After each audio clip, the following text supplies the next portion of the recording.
Hey, saludos amigos, muy buenas noches, les habla el pastor Ricardo Cabezas Palomino de la Iglesia Cristiana 10 veces mejor, un lugar para vivir los propósitos de Dios. Bueno, tenemos este espacio cada domingo como a esta hora, compartimos la palabra de Dios, el segmento lo he llamado Palabra de Dios para Todos, porque todos necesitamos de la palabra de Dios, los que tenemos muchos años en la fe, los que tenemos aún ya algunas responsabilidades en la iglesia. Todos necesitamos escuchar la palabra de Dios y seguir creciendo en el conocimiento de la voluntad de Dios para nuestras vidas en Cristo Jesús. Bienvenidos a este espacio, Palabra de Dios para Todos. Hoy quiero compartirles a ustedes en el Nuevo Testamento, el libro de Hechos, el capítulo 12, uno de los momentos bastante difícil, complicado que le tocó pasar a la primera iglesia del primer siglo, a los cristianos que estuvieron muy cerca de Jesús, como Juan, como Jacobo, como Pedro y otros discípulos más. Vamos a hablar acerca de cómo en medio de la persecución que hubo, en medio de la opresión, el vituperio por causa de anunciar el nombre de Jesús, vivieron los discípulos de Jesús. Vamos a estar sacando enseñanzas para nuestro propio bien, para nuestra propia edificación personal. Hechos capítulo 12, del versículo 1 al 11, dice lo siguiente. En aquel tiempo el rey Herodes había tomado algunos de la iglesia para maltratarlos, y mató a espada a Jacobo, hermano de Juan. Y viendo que esto había agradado a los judíos, procedió también prender a Pedro. Y eran en esos días los panes sin levadura. Y habiéndole tomado preso, lo puso en la cárcel, entregándole a 4 grupos de 4 soldados, cada uno, para que lo custodiasen, y se proponía sacarle al pueblo después de la Pascua. Y que Pedro estaba custodiado en la cárcel, pero la iglesia hacía oración sin cesar por él.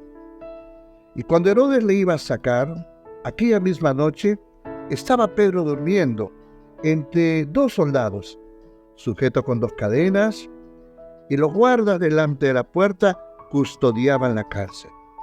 Pero he aquí que se presentó un ángel del Señor, y una luz resplandeció en la cárcel, y tocando a Pedro en el costado, le despertó diciendo: levántate pronto, y las cadenas se le cayeron de las manos. Le dijo luego el ángel: síguete y átate las sandalias. Y lo hizo así Pedro. Y le dijo también: envuélvete en tu manto y ahora sígueme. Y saliendo le seguía, pero no sabía que era verdad lo que hacía el ángel, sino que pensaba que estaba viendo una visión Pedro. Y habiendo pasado la primera y la segunda guarda, llegaron a la puerta de hierro que daba a la ciudad, la cual se les abrió por sí mismo, y salidos pasaron una calle, y luego el ángel se apartó de él. Entonces Pedro, volviéndose en sí, dijo: ahora entiendo verdaderamente que el Señor ha enviado a su ángel y me ha librado de la mano de Herodes y de todo lo que el pueblo de los judíos esperaba. Amén. Se dice que este capítulo nos está hablando ya donde la persecución era más fuerte a aquellos que hablaban en el nombre de Jesús. Ya fruto de esta persecución había habido un fallecido, un mártir, el primer mártir de la iglesia, Esteban. Y cuentan los historiadores que aquí Jacobo fue el segundo de los discípulos que sufrió martirio, murió a filo de espada. Y aquí hay una enseñanza muy interesante. Es bastante a veces misterioso ver cómo, aún haciendo la voluntad de Dios, Pedro predicando, Juan predicando, Jacobo su hermano predicando, comienzan a tener pruebas, dificultades. Y en el ejercicio de su fe y de su obediencia, la palabra nos cuenta que llegaron a matar a Jacobo. A Pedro lo tuvieron preso. Y eso nos habla a veces de una voluntad de Dios que no la vamos a comprender. ¿Por qué Dios permitió que muriera Jacobo y viviera Pedro? ¿O por qué Dios no quiso que los dos vivieran? Y aquí hay una linda enseñanza. Miren, a veces nosotros, cuando nos suceden cosas, o le suceden otras situaciones a alguien de amigos del reino, y nosotros decimos, bueno, Señor, ¿cómo esta persona, haciendo la voluntad de Dios, está padeciendo esta situación? Por ejemplo, en la temporada del COVID. Muchos de nosotros, cuando nos enterábamos de algunos familiares, como también amigos en la fe que estaban padeciendo, orábamos para que sean sanados, para que sean levantados. Pero aún orando, algunos de nuestros seres queridos se fueron. Y nosotros estamos vivos. Y ahí es donde nosotros tenemos que entrar a una respetuosa actitud de la voluntad de Dios sobre nuestras vidas. En este caso, la iglesia dice que oraba al enterarse que habían tomado preso a Jacobo y a Pedro. Y ellos oraban seguramente para que los dos salgan libres, pero solo uno salió libre. La soberanía de Dios a veces no la vamos a comprender. Como dice el Salmo 73, el salmista decía que a veces no entendía que él, tratando de ser una persona que quiere guardar los mandamientos, que quiere andar por la rectitud en el Señor, le acontecen cosas malas. No obstante, dice, los pecadores, ¿no?, que viven lejos de Dios, tienen todas las cosas. Y a veces uno no entiende por qué, haciendo la voluntad de Dios, no siempre vamos a tener las cosas a nuestro favor. Pero aprendamos a descansar en la soberanía de Dios. Yo tenía un amigo, un pastor, que justo cuando yo salí de la enfermedad del COVID, me llamó su hija. Yo estuve 18 días en el hospital y por soberanía y gracia de Dios estoy vivo. Y ella me llama y me dice, pastor, hemos alquilado una ambulancia. Nos está costando 1.500 toda la noche, pero le han dicho que tiene que ir sí o sí a un hospital porque en la casa no va a poder ser atendido. Y con lágrimas me decía, pastor, por favor, usted que tiene algunos contactos, ayúdeme, ¿no? Yo tenía casi como 2 días recién de haber regresado al hospital. Y oraba, decía, Señor, por favor, en mi interior, ¿no? Voy a buscar a alguien que pueda conectarlo, llevarlo a algún amigo, a algún pastor. Y estuvimos como 4 horas. Iba a un lugar y no había sitio. Iba a otro lugar tampoco. Y la desesperación de ella, pastor, mi papá se pone cada vez mal. Al final, el Señor se lo llevó a este querido pastor, que era presidente de una denominación. Y uno ahí se pone a reflexionar sobre la soberanía y los propósitos de Dios. Que a algunos va el Señor decirles, hasta acá, ven conmigo. Y a otros le va a decir, continúa. En este caso el Señor quiso que Jacobo partiera a su presencia y se quedara Pedro. Es un misterio a veces tratar de comprender las determinaciones de Dios. Por eso es que Pablo llegó a entender una verdad en cuanto a la soberanía de Dios, que dijo, sea que vivamos o que muramos, ya somos del Señor. Amén. Entonces, esa es una de las primeras enseñanzas que los discípulos tuvieron que aprender a descansar en la soberanía de Dios. Lo ideal hubiera sido que los dos vivan, ¿no? Y aún la manera como murió Jacobo, murió a filo de espada, lo mandó matar Herodes. Y a propósito, Herodes era bien malulo, es una familia, en ese entonces un apellido de Herodes, ¿no? Pero el padre mayor de los Herodes, él mandó a matar a los niños cuando se enteró que había nacido el rey Jesús. Su otro hijo mandó a cortar la cabeza a Juan el Bautista. Y este tercer Herodes era el que estaba decidido a dispersar, matar a aquellos que hablasen de Jesús. Vamos a tener siempre situaciones que no vamos a comprender la voluntad de Dios para nosotros. Algunos van a avanzar, otros se van a quedar. Pero lo más importante es, quiero vivir como Pablo decía, ¿no? Para mí el vivir es Cristo. O sea que vivamos o que muramos, somos del Señor. Y los discípulos estaban entendiendo realmente que más allá de nuestra lógica o de nuestra comprensión, tenemos que obedecerle. Jacobo terminó siendo un mártir de esa manera. Ahora miren, interesante, Pedro,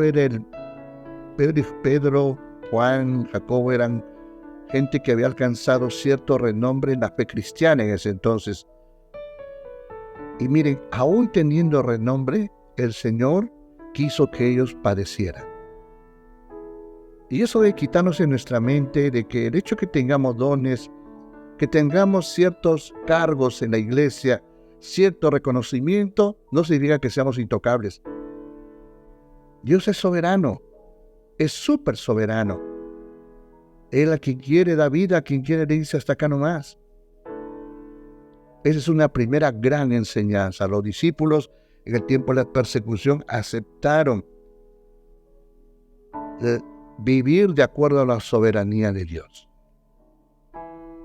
Conozco casos de algunos siervos de Dios bien temerosos, pero nunca llegaron a ser presidentes de una denominación. Nunca llegaron a ocupar altos cargos. Y siendo personas tan inspiradoras, nunca lograron eso. Y aún el Señor les dijo, vengan para aquí, vengan a mi reino. Dios es muy soberano, hermanos. Muy soberano, y tenemos que aceptar su voluntad.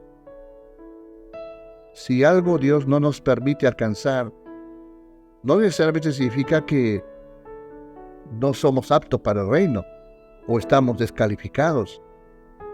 Es parte de la soberanía de Dios. Es parte del propósito de Dios.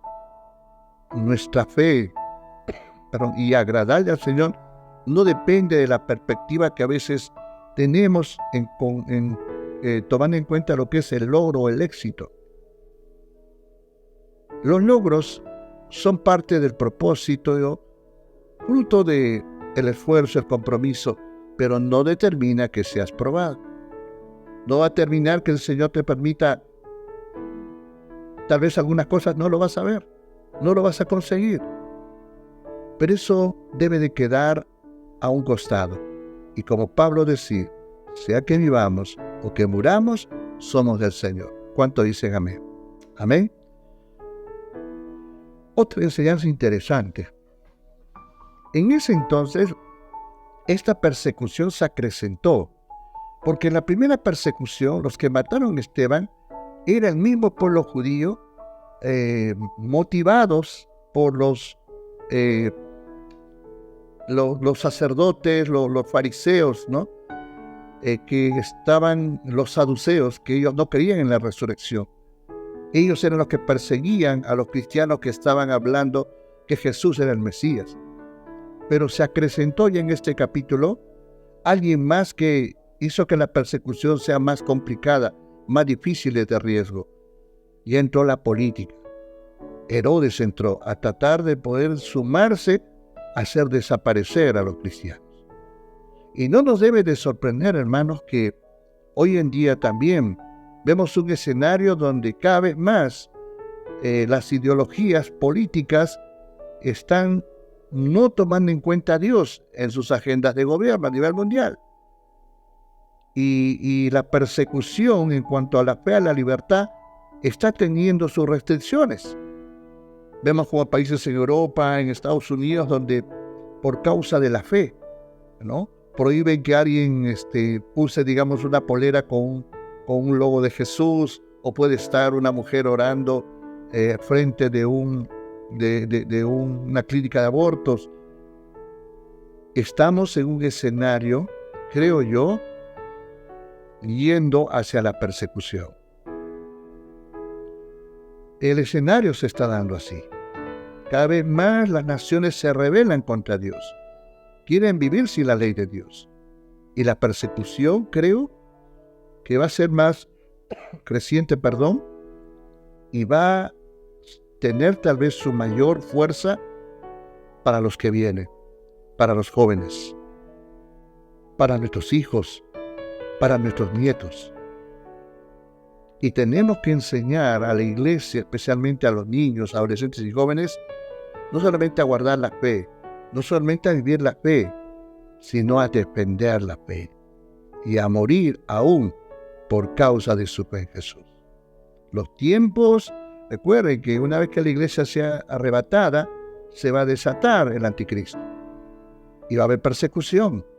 Entonces la persecución es algo que está dentro del plan de Dios, de la soberanía de Dios. Y en muchos países ser cristiano es sinónimo de rechazo.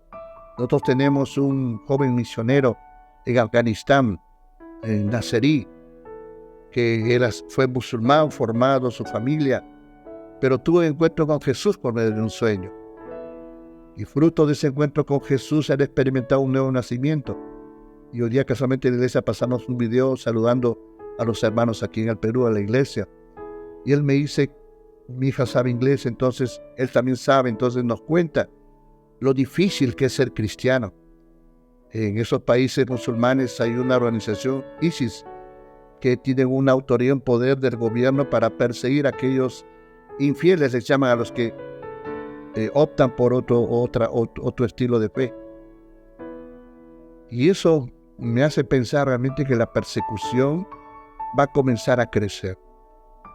Y lo que tenemos que hacer es ahora aprovechar el tiempo de gracia, la libertad que tenemos, y establecer buenos líderes que puedan en el futuro también saber defender la fe. Amén. Otra enseñanza de este pasaje que hemos leído, donde nos cuenta la muerte de Jacobo y Pedro, que es tomado preso, tiempo en persecución. A ver, para esa temporada que pasaron ellos de persecución, Dios lo encaminó también para que la iglesia crezca en su interés de solidarizarse uno con el otro. Recuerden que algunos de los discípulos no tuvieron buenas reacciones cuando estaban con Jesús. Algunos decían, Señor, ¿quién va a ser primero, yo o él? O venía la mamá de Juan Paró y le decía, Señor, cuando llegues a que uno de estos dos sea el mejor, ¿no? O un Pedro que pretendía ser el líder escogido que debería tener Jesús el segundo. Al margen de todas esas situaciones que había, la iglesia en ese entonces en la persecución aprendió a ser solidaria. Mientras Pedro estaba custodiado en la cárcel y Jacobito muerto, la iglesia hacía oración sin cesar por él. Necesitamos vivir más como familia de la fe. Cuán valioso es poder contar con alguien que puedo decirle lo difícil que me está haciendo avanzar en la vida cristiana. Cuán bello es tener y haber cultivado una amistad con alguien que yo le puedo decir, mira, me han dado esta noticia y creo que tengo algo muy delicado en mi salud. Apóyame en oración. Es muy importante que entendamos que en el tiempo de la persecución, el Señor permitió que la iglesia sea más solidaria. Ellos comenzaron a orar por Pedro, comenzaron a orar por Jacob, pero también aceptar la voluntad de Dios. La iglesia oraba para que los dos sean libres, pero solamente Pedro salió libre. Jacobito murió. Hay mucho que aprender, hermanos. Realmente la vida cristiana va más allá de cargos, va más allá de tal vez protagonismo o de visibilidad. Habla de ese camino que a veces nadie quiere andar, el camino de las pruebas, los momentos de depresión que viven los cristianos. Pero qué bueno es tener a alguien que puede estar a mi lado. Y en este caso, Pedro y Jacobo tuvieron a su lado a una iglesia que oraba por él sin cesar. Esa es la segunda enseñanza importante. La tercera, ¿de qué? Cuando hay situaciones complicadas en nuestra vida, es bueno tener intercesores, amigos, compañeros de intercesión. Es muy saludable. Hoy en día, a veces, en conversaciones que tenemos con colegas pastores, ¿no? Y conversamos, y ¿qué tal? ¿Qué sabes de él? ¿Qué sabes del otro pastor? ¿Qué sabes? Y cuando en esas noticias compartimos qué está haciendo, ¿no? ¿Qué está logrando? Y cuando, digamos, compartimos que tal pastor se enfermó o su hijo se rebeló y se fue al mundo o entró al alcohol, a las drogas, inmediatamente tenemos la actitud, en vez de ser intercesores, jueces. Y eso realmente no viene del Espíritu de Dios. Hay que ser solidarios. Hay que preocuparnos como la iglesia. No estoy hablando nada fuera de lo que está escrito en la palabra. La iglesia hacía oración sin cesar por los dos, por Pedro y por Jacobo. Amén. Debe haber esa actitud en el pueblo de Dios. Todos tenemos una iglesia, una denominación, pero al final somos el pueblo de Dios. Al final somos el pueblo de Dios. Y todos debemos tener una actitud de poder estar intercediendo, ya sea por algo bueno que está haciendo mi hermano o algo que Dios le está dando para avanzar, o no, o esté padeciendo. Tenemos que aprender a ser solidarios. ¿Cuánto dicen amén? Amén. Cuarto, cada vez que en la persecución o en los aprietos está el cristiano y busca a Dios, mira al cielo, y siempre Dios viene a ayudar. Siempre el Señor viene a ayudar. Es así, la oración es la llave. La oración hace que la intervención de Dios se manifieste. Por eso nunca debemos de dejar de orar. A veces oramos de memoria, ¿no? A veces oramos por costumbre. Pero sea cual de las formas, la mejor oración es cuando uno es sincero y le abre su corazón al Señor. Y escucha todas las oraciones, no aún las que hacemos de memoria, las que hacemos así por costumbre. Pero aprendamos a desarrollar oraciones muy sinceras, donde nos mostremos vulnerables ante alguna situación que estamos pasando, o un ser querido, o está pasando algo del país, vulnerables. Dice que la oración, en otra versión, cuando dice la oración, la iglesia hacía oración sin cesar, en otra versión dice, la iglesia hacía oración ferviente. Y esto ya le da un matiz, ¿no? Eran oraciones sinceras, fervorosas. Porque obviamente, ¿no? Cuando Jacob entró a la cárcel con Pedro, la manera de morir no fue agradable. Me imagino él frente a los soldados, y el soldado recibió la noticia de Herodes que tiene que morir él. Morir atravesado no era algo agradable. Por la iglesia oraba, para que tal vez en ese momento duro, difícil, donde Jacobito estaba ya clavado y sus pensamientos eran hacia Dios, a Jesús, luchando para que hasta el último pueda guardar la fe, tal vez por su hermano Juan, que ya no lo iba a ver, sus familiares. Ahí estaba la iglesia orando, intercediendo para que no les falte la fe. Cuando oramos, Dios actúa. Dios actúa. Yo le decía hoy a la iglesia, el Señor me levanta siempre a las 4 de la mañana, 5. Y así soñoliento me voy a mi sala, me arrodillo. Y el enemigo a veces me dice, ¿puedes orar más tarde? Claro, puedo más tarde. Pero el Señor me está levantando a esa hora.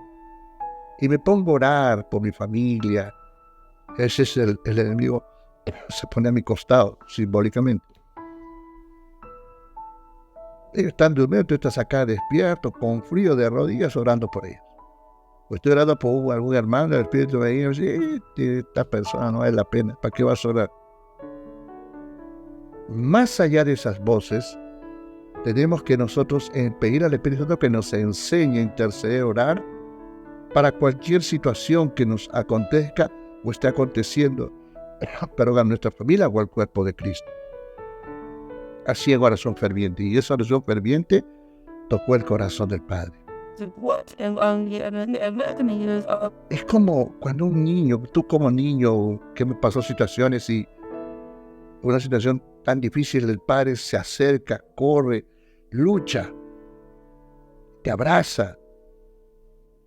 Así es Dios. Cuando nos ve con un corazón ferviente de que Él venga en nuestra ayuda. Y esa oración hizo que el Señor en su bondad, en su soberanía actuara y mandó un ángel. Esto es lo caso porque yo siempre tengo cuando la Biblia describe que el Señor mandó ángel, el cielo está lleno no de unos cuantos, sino de millares de ángeles. Y si es como el Señor, no. Por conocimiento bíblico sabemos que hay niveles de arcángeles, ¿no? De ángeles, ¿no? Querubines, serafines. Y interesante, cuando el pueblo de Dios, cuando sus hijos oran, Él actúa. Y mandó llamar a uno de los ángeles. Y le dijo, ven, vas a ir hasta Jerusalén. Y vas a librar a este hombre. Está en este lugar, en estas condiciones, tú lo vas a sacar. Es interesante la manera tan soberana, tan sobrenatural y tan determinante que vemos un Dios que cuando va en tu ayuda, lo hace para ganar. Lo hace. Y bajó el ángel. Y le encontró a Pedro durmiendo. Tuvo que tocarlo. Estaba encadenado el hombre. Ahora y yo te pregunto y preguntémonos, ¿qué es un hombre que ha sabido que lo ha matado a su compañero Jacobo, quedándose dormido en la cárcel? Yo creo que era un tiempo donde ellos estaban disfrutando una comunión con Dios muy especial. Muy especial. Obviamente Pedro se habrá sentido triste cuando murió Jacobo. Pero este hombre comprendió de que sabía dónde iba a ir Jacobo. Y él también está dispuesto, porque al día siguiente Herodes había dicho, termina la fiesta y mañana lo entrego a los judíos y decirle, este hombre, no, que muera, y van a decir todo el pueblo. Nadie va a determinar hasta cuándo tú vas a vivir, solamente Dios. ¿Cuánto dicen amén? El Señor. Ni el médico, ni nadie puede decir hasta tal día vives. Porque Herodes había planeado decir, al día siguiente, pero lo entrego acá al pueblo, a los judíos, de hecho que no lo quieren, pues, entonces lo van a matar. Pero Dios tiene la última palabra sobre tu vida y mi vida. ¿Cuánto dicen amén? Aleluya. Y Dios, en una forma sobrenatural, hace que el ángel lo despierte a Pedro y lo saque hasta afuera. No hay lugar donde tal vez una situación nos haya privado de muchas cosas que Dios no pueda llegar. Él llega. Aún podemos estar en el peor lugar, en la peor situación, pero el Señor tiene todas las llaves y Él abrirá todas las puertas para sacarnos a libertad. ¿Cuánto dicen? Le abrió todas las puertas. Y por último, Sale Pedrito y el ángel se va. Él pensó que de repente el ángel iba a seguir guiando, ¿no? Perdóneme. Y sale y lo deja. Porque creo que Dios no solamente quiere que aprendamos a vivir siempre caminando en una forma sobrenatural, milagrosa. Siempre, a veces Dios va a tener que mostrarnos su presencia de una forma especial, pues nos va a seguir andando, nos va a permitir seguir andando por fe. Es parte, creo, de nuestra ruta en la vida. Como dice la palabra, no andamos por la vista, sino por fe. Entonces, por ese lado, creo que nosotros debemos de entender que el Señor en su gracia, en su soberanía, es aquel el que va a ir guiándonos cuando nos toca, digamos, vivir momentos sobrenaturales, y cuando nos toca estar viviendo la fe así, aunque todo está contra de nosotros. Hay que seguir creyendo en Él. ¿Cuánto dice amén? Amén. El último. Una de las cosas que Dios permitió y se manifestó en su gracia es para que Pedro luego dé testimonio. Como él dijo, ahora ya sé que el Señor mandó su ángel para que me librara. Siempre el cristiano debe de dar testimonio de ese Dios viviente que habita en nosotros por su Espíritu Santo, de ese Dios viviente que controla, guarda, protege, sustenta nuestra vida. Siempre el cristiano tiene que estar dando testimonio del favor de la gracia de Dios. Ya cuando uno va teniendo años en la fe, como que uno va entendiendo que la verdad de Dios hay que hacer lo posible por vivirla cada día. Hay que hacer todo lo posible. Yo aprovecho cada día, ocasión, circunstancia para mencionar el nombre de Jesús a la gente, el nombre de Dios a la gente. Más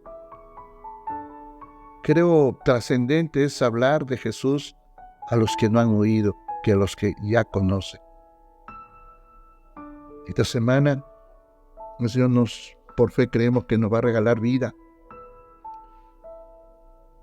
Y aprovechemos el tiempo.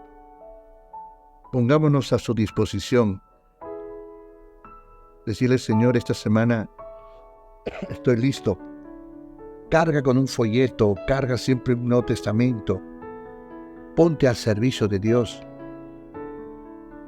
Así como nos preparamos en la semana para desarrollar una agenda estudiantil, una agenda laboral, una agenda en la iglesia, también en forma personal. Creo que es una manera sabia de poder vivir cada día para dar testimonio del favor y la gracia de Dios. Amén. Que el Señor nos ayude, queridos amigos que me han acompañado. Este momento Dios lo ha puesto, es soberanía de Dios, ¿no? El saber de que a través de esta enseñanza, aunque no entendamos algunas cosas, hay que descansar en la voluntad de Dios, en la soberanía de Dios, en la gracia de Dios. Pero si yo vivo, había un plan de Dios para Jacobo también, de que hasta ese día nomás, él no pudo tal vez viajar como Pablo, pero su propósito era partir dando testimonio de no haber negado a Jesús. Vivamos cada día, por favor, cada día, que el Espíritu Santo nos ayude a entender que cada día hay que vivir para los propósitos de Él.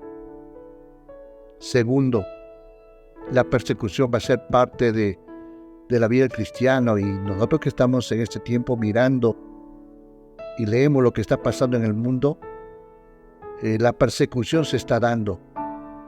Aquí en el país también, los cristianos vamos a comenzar a tener ciertas limitaciones ciertos vituperos, ¿no? Nos hablan de personas muy conservadoras, personas homofóbicas, ¿no? Y va a crecer esto. Así está escrito, o sea, no vamos a evitarlo. Aprendamos también a aprovechar el tiempo en que sea a los niños, a los jóvenes, adolescentes, a que defiendan su fe. Porque ellos la van a ver más difícil. Mira, nos habla que los tiempos finales serán peor, la maldad se va a multiplicar. Tercero, siempre tengamos amigos, que Dios nos regale amigos que podamos contar con sus oraciones cuando estamos en situaciones delicadas. Cuarto, siempre confiemos que Dios va a intervenir, Dios va a mandar ayuda, como mandó ese ángel. Y recuerden que la Biblia nos habla que los ángeles están al servicio del pueblo de Dios. Y bueno, tampoco quisiera con esto hacer un argumento de un dogma de la iglesia tradicional, de poder hablar con los ángeles y ser más amigo de los ángeles que Jesús, ¿no? No. Creo que el cristiano maduro, el que discierne bien la Escritura, sabe que Dios ha provisto también a su pueblo y nos ha provisto a los ángeles para ciertas situaciones que tal vez nos toque pasar, ¿no? Vamos a encontrar la ayuda divina. Él va a saber cómo sacarnos, entre comillas, de esa cárcel, como lo sacó a Pedro. Y finalmente, siempre demos testimonio. Siempre demos testimonio del favor y la gracia de Dios sobre nosotros. Amén. Vamos a orar para terminar este momento. Te invito a que por un momento cierres tus ojitos y que este momento haya sido un refrigerio espiritual que el Señor ha puesto para ti y para mí. Jesús es el pan de vida. Y simbólicamente vamos a comer esta palabra que hemos meditado. Y tu palabra dice que el que come de él jamás tendrá hambre. Gracias por que este pan descendió del cielo. Gracias por permitirnos nutrir nuestra fe al meditar en tu palabra. Espíritu Santo, ayúdanos a guardar en nuestro corazón y haznos recordar lo que hoy hemos podido comprender. Bendito seas. Tu mano sobre cada uno de mis hermanos, hermanas que están en este momento conectados. Tu mano sobre ellos, Señor. Abrázales, Señor. Gracias, Jesús. Gracias, Espíritu Santo. Toda gloria, todo honor a ti, Jesús. Gracias, Señor. Todo esto te lo pedimos, Padre bendito, en el nombre de Jesús, nuestro precioso Salvador. Amén. Amén. Amén, mis hermanos. Que Dios les bendiga. Gracias por acompañarnos. Esperamos, Dios mediante, la próxima semana también estar en este espacio. Palabras de Dios para todos. Buenas noches, Maranata y bendiciones. Gracias.